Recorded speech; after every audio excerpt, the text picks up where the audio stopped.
Hey, I'm a little excited about getting my arcade machine up and running, sort of.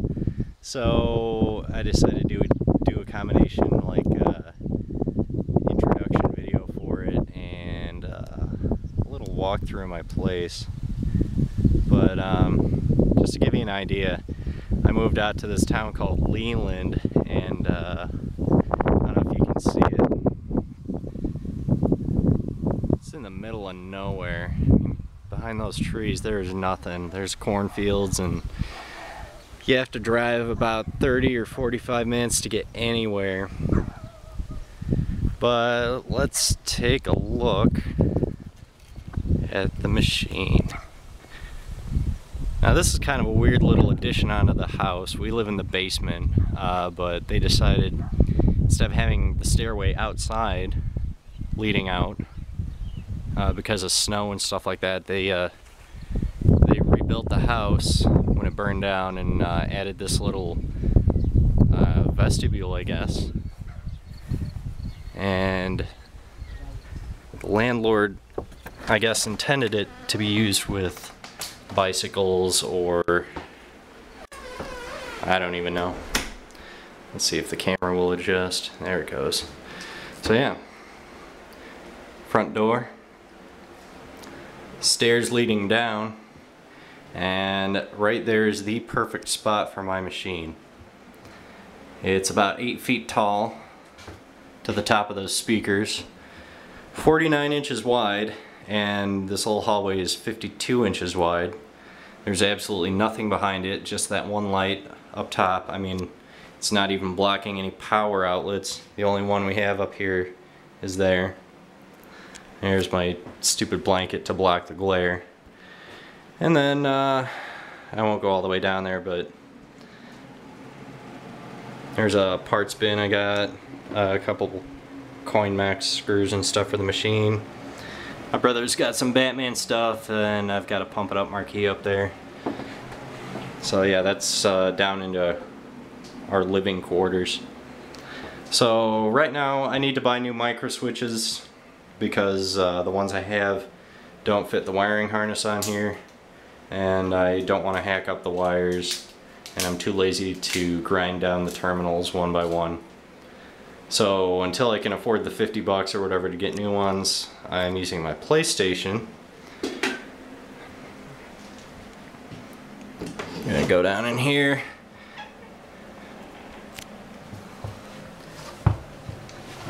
There's the Firebeat. It's mostly plugged in. I don't have the power plugged in, so it's not on. But yeah, it took me 3 or 4 years just to find this Firebeat. I bought the cabinet without it because the previous owner, an arcade that I used to work for, sent this whole box back to Japan, even though I told him, no, don't do that, you're never going to see it again. Well, they didn't. So after a couple of years of it sitting in their tech room, they decided to sell it, and I showed up that weekend with a couple $100 in hand. It really pissed my parents off when I showed up with a U-Haul truck and this monstrosity, but you know, it's been one of my dreams to own an arcade machine since I was a little kid, going to Funway in Batavia. I mean, I've loved the whole arcade thing for many years now. So this is a dream come true, basically, and it's almost close to being complete. So what I've got right now is there's a PlayStation 2. It's running the home version of Beatmania 2DX. Got the wire going up through the coin chute. Out here I took all the control panels out. It's just plugged in there. It's fine. The video is hooked up through this cheap Chinese converter I got off of my friend Wolfen for 10 bucks. And man, that was a good purchase because it works really well. I've plugged this into computer monitors. This arcade monitor, it works perfect, there's no lag, and I guess it'll also take a computer signal and output it to a TV, so I might end up doing that too. It's powered through USB, so I just plug it directly into the PlayStation while it's converting the S-video to the 31 kilohertz monitor signal that it needs. It does the composite sync and everything. I mean, it's great. 10 bucks, couldn't go wrong. So that's about it. Once I get the actual Firebeat running and get all the buttons hooked up and all that, I'm going to be doing a lot of videos. So I think I'll pause it here and then show off a couple songs, because it's seriously a really good experience playing on this cabinet.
Almost a AAA.